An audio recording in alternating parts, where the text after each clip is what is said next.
guys, it's me, Liz, from Lisby's Does FlossTube. It's been, I don't know, a week and a half? A little over a week. Come here, Lulu. Come here. Come here. Come here. We got a new puppy. Come here. Come on up. Come here. So this is Lulu. Say hi. You gotta stay with me, okay? Why don't you get your bone? Ugh, she's not gonna stay with me. So that's the major life update.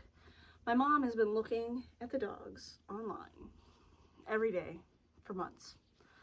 And there's been a couple dogs where we've wanted them and we've tried to be like quick to get there and get our names in or whatever.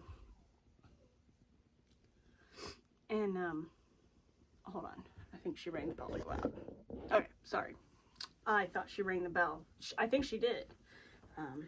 She just doesn't know what it means yet. Our other dog can ring the bell on the door to let us know she needs to go out. So, like I said, so Mom's been checking the websites, and there's been a couple that we wanted. And the one, they said, oh, well, you know, they needed a couple references, and my mom's friend Jane was too slow to respond because who knows? So since Jane waited a few days, or waited a couple days to call them back, Mom didn't get the dog. And it was a little frustrating because all she had to do was say, yes, she's got dogs. She used to be a vet tech. She can take care of a dog. But Jane just didn't bother.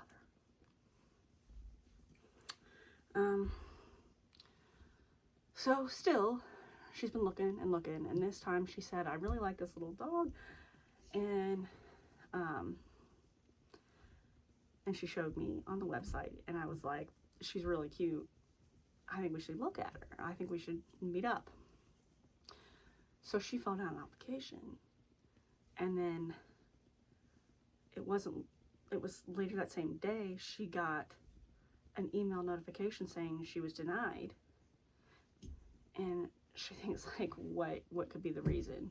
Because one of the questions is, like, can you handle, well, how do you feel about if a dog is a strong puller on the leash or something? And it's like, this is a little dog. It doesn't matter if she's a strong puller. It's not like she's a Great Dane where she's going to drag you down the street. She's like, that's the only thing I can think of other than my age. So she called and asked them, you know, why was she, does it say why she was denied? Is it because of her age? And they said, oh, no, that wouldn't be it. And she said, well, should I bother keep looking at other dogs, or am I always going to be denied? And they said, no, well, if you were denied, it would mean you would be denied for all dogs. Well, I went online and I'm like, well, I'm going to fill out the application. And guess what? I wasn't denied. And then, not long after I got an email saying that I was approved, she got an email saying that she was approved. So I think it was because of her age, but they couldn't say that because then that would be a lawsuit. So the adoption's going through, but it's just going to go through on my name. But she was in a foster home. She'd only been in that foster home for like a week. So we went, met up with them, decided we definitely wanted her, and she hasn't been spayed yet. So it says on the website that you can't bring them home until they're spayed, because of, you know, they want to make sure it gets done. Well, since this foster was all the way out in Ostrander, which is, I don't know, like 45 minutes away, she said, well, as long as you fill out this paper that says you'll take her back when it's time, you can take her home today. So we took her home. So now we have a puppy. So that's been a fun few days with Maggie, who is obsessed with the puppy, and Goose, who is very, very nervous. But she's doing better. It's just slow going. Well, Goose is like 12, and this puppy's like 6 months old. So, I'm gonna drink some Powerade and get ready. I have 5 whips, and let's see, 2 of those are new starts.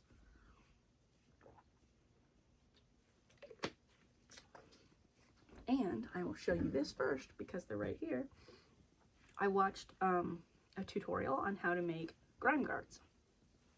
So I made a bunch of grime guards because for the first time ever, I noticed that one of my projects was getting dirty on the edge. So I watched a couple, well, no, I guess I only watched hers because it seemed reasonable. But I watched the Giddy Stitcher, I think is what it's called. I just looked it up and I already forget. Yeah, the Giddy Stitcher.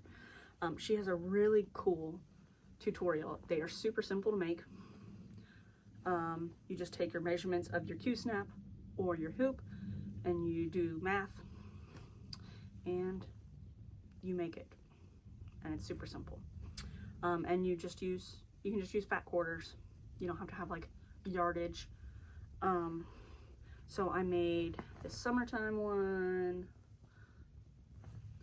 and this, I got this fabric because it was balloon animals and I never knew what I was gonna make with it. So now I have something.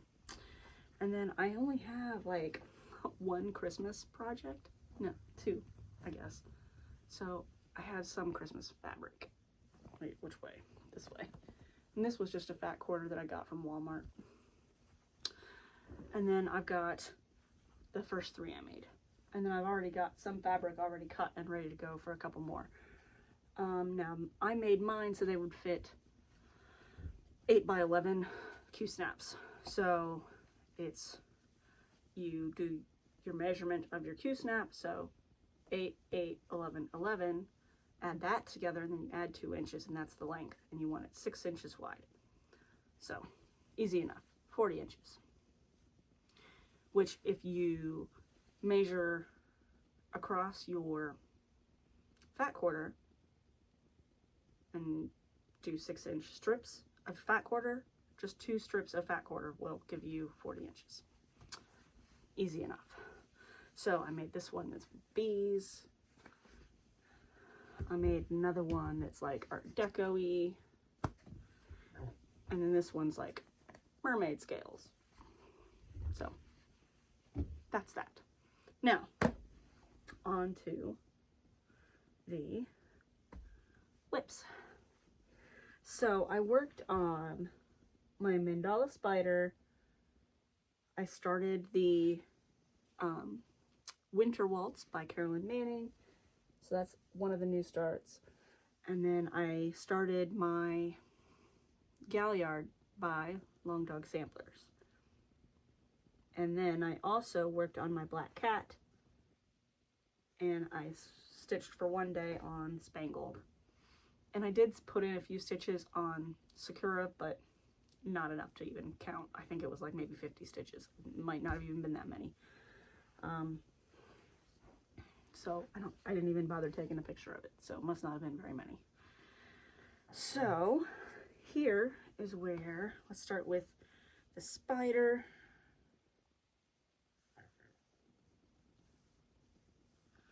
Here is where it was last time you guys saw it. And where's he at? Here he is. So these are by Nenny Designs. I've changed the colors in them so they all kind of match. They're all kind of watermelon-y colored. So this is how far I got. I've got the top half of them all the way done. So like that part's all done. And I just started yesterday and a little bit the day before this chunk of his body. So that's where he's at. So I had to move my Q-snap. I had to keep it down until I finished these 2 front legs, and then I was able to move it up. So this is how far down he'll go. And then I think this leg kind of goes up over here, and then there's a leg that goes down. Now this is spider number 1. There's also a tarantula, and the tarantula is really cool too, but the pattern on his back isn't as good. So I chose this one, but I kind of fudged the colors because it was kind of brownish. And And then she didn't have any back stitching on the top part of his body. So I just threw in some back stitches for the leaves, just so it would have something. So that's that one. And then, did I work on that? I don't think I did.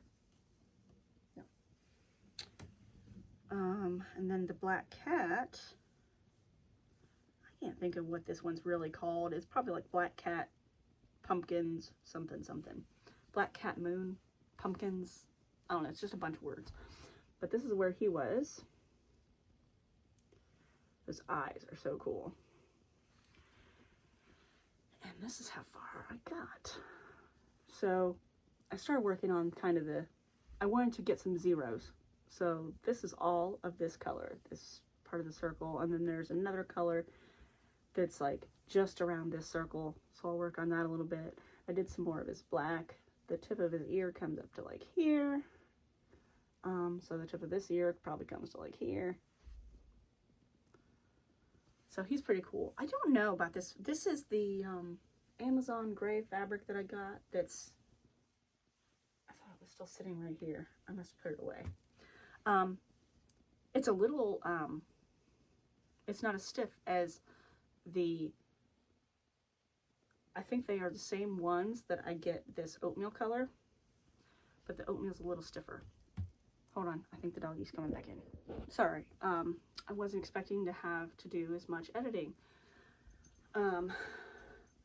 But, so this fabric is the same company, but since this is just a solid color, instead of like this oatmeal-y color, it's not as stiff.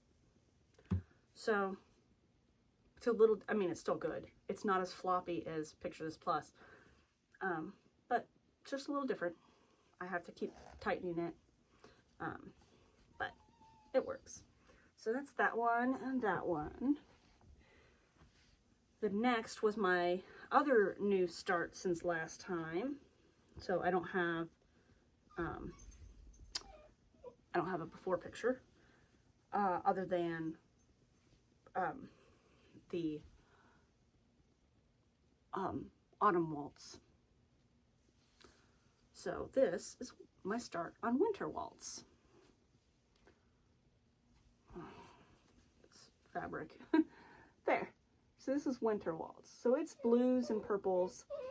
My fabric is white. This is 22 count Hardinger.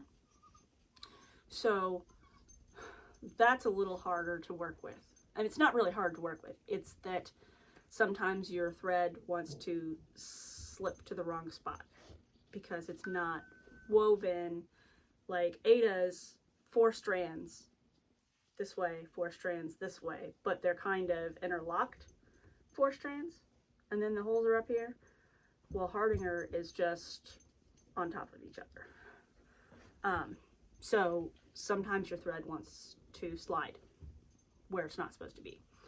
But other than that, it's very nice. But this is the one that I realized was getting dirty from me holding it. So this is what made me make myself some grime guards, because I've never really worried about grime guards before.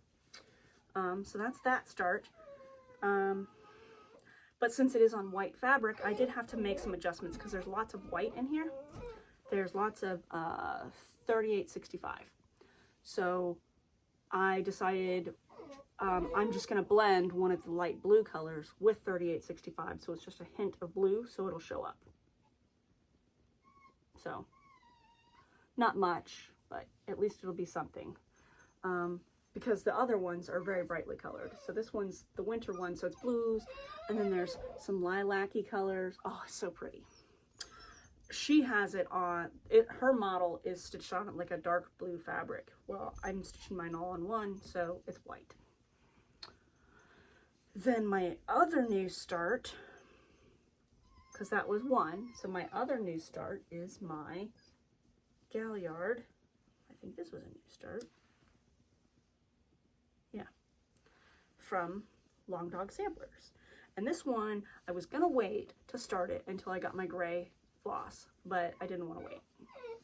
So I started with my It's only a 3-color pattern. It's black, gold, and silver.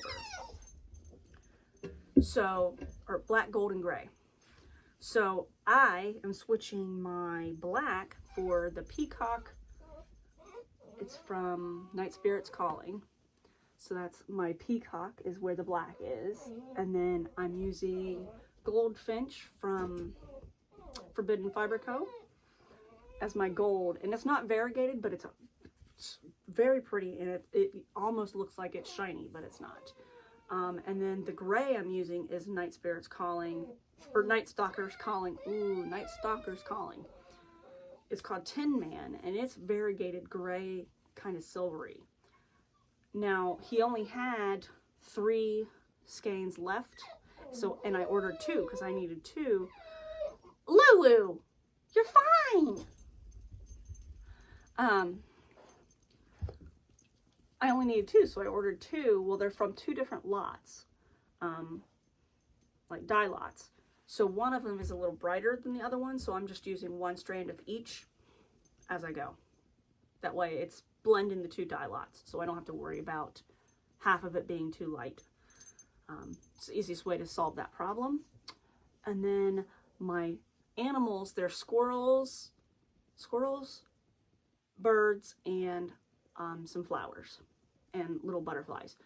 And I'm doing those in black etoile, so the animals will be sparkly. Nope, those are headphones. You're not chewing on those. Okay, so that is my huge start on that. And this pattern for a long dog is not big at all. If you are looking to start with a long dog, start with one of these smaller ones. My Spangled isn't really huge. It's lots of stitches, but it's not huge. And then the Dawn Chorus is about twice as long as this, so it's not very big at all either. So the ones I have are not, like, they have some that are massive. The new one, Saga, is huge. I really want to do it, but I know I would never finish it, so I'm not going to get it. It would cost like $30 for the pattern, and then, like, if I wanted to get fabric for it, I'd have to get fabric just for it, which would probably be another $30, so not going to do that one. But this one was very reasonable, because you can see my grid lines. I'm trying not to grid the whole fabric anymore, so, like, this is the middle. And then, so this is the corner. So it's not very big at all. And this is fabric that I dyed myself last year at some point when I was trying to make like a smoky nighttime sky kind of look. And I thought that would work really well with this. You're going to hit your head. You can't make it up there. You can't make it up there. Sorry. She's trying to jump onto the bed, and she can only get the front half of her up there. Okay, so there's that one. And then my only other whip is Spangled, and I threw in maybe 3 black threads. So it's not huge. It's not a huge difference. I don't have a before picture of this one, at least not where I can get to it easily. So here is where I got to. I filled in some of this black. So I think I did a thread of black here, which is this. Then I did a thread that was this little outline, and started on this thread. So not a lot. I did 242 stitches. So not even 2 strands, because 1 strand is about 120 stitches. So generally what I do is I fill in the black, and then I go back and color it in with the other threads. But I kind of want to get as much of this black done as I can for this Q-snap corner here, and then work on the flowers and stuff and filling in before I move it. I'm not going to do all of the black first. I'm just going to work what I can, fill it in, and then I want to start on the flowers that go across. And this is a fabric flare, so it's a printed Ada, It's called like whitewash wood or something. I thought it would look really cool, like it would make it look like it was like a sign that was like painted on the wood. But that's it. Those are my whips. Didn't work on anything else.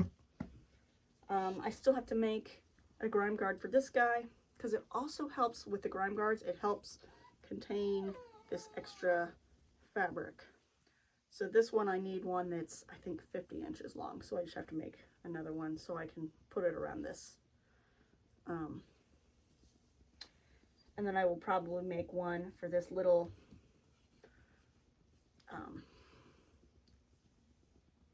scroll frame. Because this one, I've taken, I really like the Q-snaps better.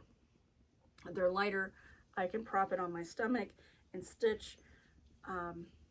This is probably about as big of a scroll rods as I would like at this point. And this one, since I knew this was going to be a long-term project, this is one of the ones that you actually have to stitch the project onto the, like you have to baste it onto this fabric. But I knew I'd be stitching on this one for a long time. So I figured this is the perfect size. This is the one I want on that one. So I'll probably make a grime guard for this too, because it'll help me not scratch my arms on the little wing nuts. But other than that, I did put up that pegboard. I will insert a picture. The pegboard that I got, I figured it would be the best thing to do until I'm actually framing something. I can put it on this pegboard.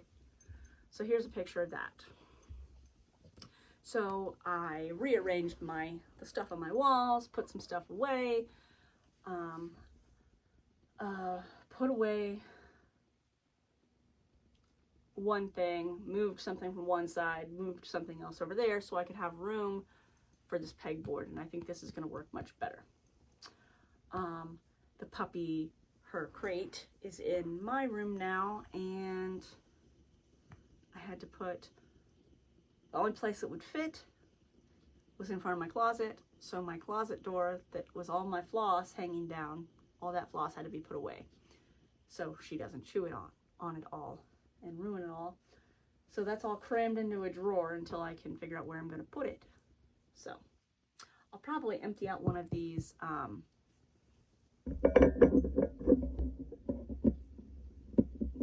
these are those sliding bins in my Calex.